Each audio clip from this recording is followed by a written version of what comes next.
Mateus capítulo 4. Daí por diante, passou Jesus a pregar e a dizer: Arrependei-vos, porque está próximo o reino dos céus. Versículo 17. Após o seu batismo, foi Jesus levado pelo Espírito ao deserto para ser tentado pelo diabo. Ao sair das águas, as palavras do Pai e a presença do Espírito Santo o fortaleceram para o que estava por vir.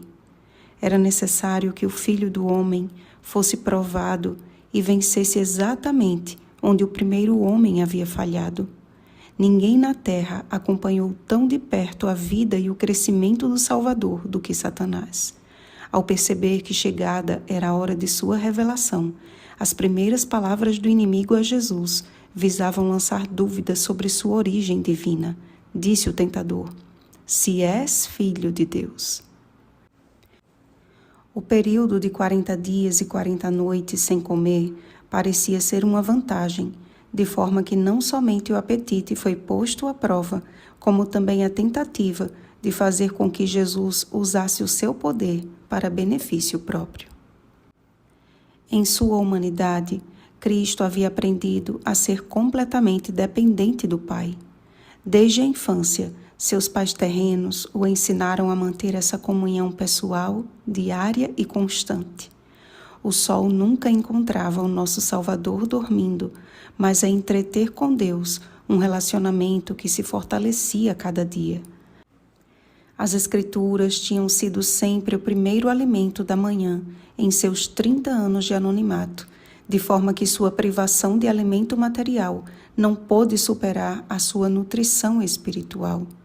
Está escrito: não só de pão viverá o homem, mas de toda palavra que procede da boca de Deus. A aparição de Satanás não foi manifestada em sua ira e indignação, mas como nos advertiu o apóstolo Paulo, e não é de admirar, porque o próprio Satanás se transforma em anjo de luz. 2 Coríntios capítulo 11, versículo 14.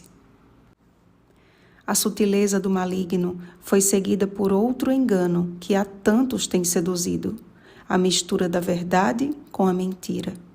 Conhecedor exímio das Escrituras, Satanás ousou usar o texto sagrado para enganar aquele que era a própria encarnação da palavra. E o Verbo se fez carne e habitou entre nós. João capítulo 1, versículo 14. A vitória de Cristo neste sentido torna-se a vitória de todo sincero e fiel estudante das Escrituras. Muitos, porém, têm se contentado apenas com a simples citação de porções bíblicas aplicadas de forma a aplacar a consciência culpada. Buscam um evangelho fácil que se amolde aos seus gostos pessoais e são vencidos exatamente onde Cristo lhes deu o poder para vencer. Precisamos estudar a Bíblia pedindo ao Espírito Santo que a possamos compreender em sua verdadeira luz. Somente assim podemos obter o verdadeiro conhecimento, aquele que transforma e enobrece o caráter. E a vida eterna é esta, que te conheçam a ti, o único Deus verdadeiro, e a Jesus Cristo, a quem enviaste. João capítulo 17, versículo 3. A oferta tudo isto te darei, se prostrado me adorares, revela a origem da idolatria. As glórias deste mundo, suas riquezas, o desejo por fama e poder, as diversões insanas e projetos que visam engrandecer a criatura em lugar do Criador, são os artifícios de Satanás para aprisionar a muitos como seus súditos e adoradores, ainda que estes não façam ideia disso. Na verdade, a maior estratégia do inimigo é fazer com que o mundo acredite que ele não existe, que não passa de uma lenda e invenção da mente humana. Assim, ele tem o caminho mais livre para destruir vidas, enquanto estas estiverem alheias ao conflito espiritual em que todos estamos envolvidos. Mas através do trio espiritual, oração, jejum e conhecimento das Escrituras, pela vitória de Cristo, somos também habilitados a vencer e com a autoridade dada pelo céu declarar: retira-te, Satanás, porque está escrito: ao Senhor teu Deus adorarás, e só a Ele darás culto. Como foi com Jesus, todo aquele que resiste ao diabo recebe do céu o auxílio dos anjos, que são enviados para serviço a favor dos que hão de herdar a salvação. Hebreus capítulo 1, versículo 14. Tornando-se verdadeiras testemunhas daquele que o chamou das trevas para a sua maravilhosa luz. 1 Pedro capítulo 2, versículo 9. Em Cristo irrompeu grande luz na Galileia, e aos que viviam na região e sombra da morte, resplandeceu-lhes a luz.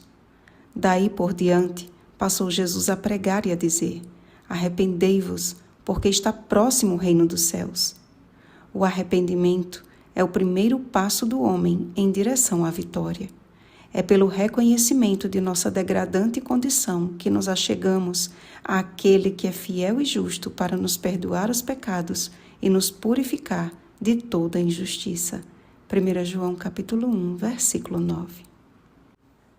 Amados, como Jesus chamou os discípulos e no mesmo instante eles o seguiram, ele nos faz o mesmo convite agora: vinde após mim.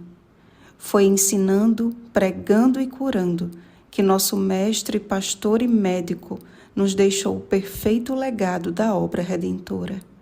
É olhando para ele, observando a sua vida e sua íntima comunhão com o Pai, que somos transformados de glória em glória na sua própria imagem, como pelo Senhor, o Espírito. 2 Coríntios capítulo 3, versículo 18.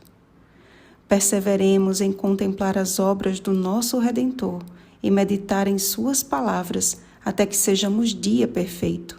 Provérbios capítulo 4, versículo 18. Se nos sujeitarmos a esta santa modelagem, certamente o diabo fugirá de nós. Tiago capítulo 4, versículo 7. Oremos, amados. Pai de amor e de bondade, nós te louvamos por ter nos enviado teu Filho amado para morrer em nosso lugar e nos deixar exemplo de como viver nesta terra andando contigo. Pai, o caminho está ficando cada vez mais estreito. Necessitamos como nunca antes do poder do Espírito Santo, nos fortalecendo, santificando e capacitando para a última missão. Ajuda-nos a enfrentar esses últimos dias no poder de Cristo em nós. No nome e pelos méritos dele nós te oramos. Amém. Vigiemos e oremos. Um feliz sábado, transformados à imagem de Cristo. Oremos pelo batismo do Espírito Santo. Oremos uns pelos outros. Rosana Garcia Barros.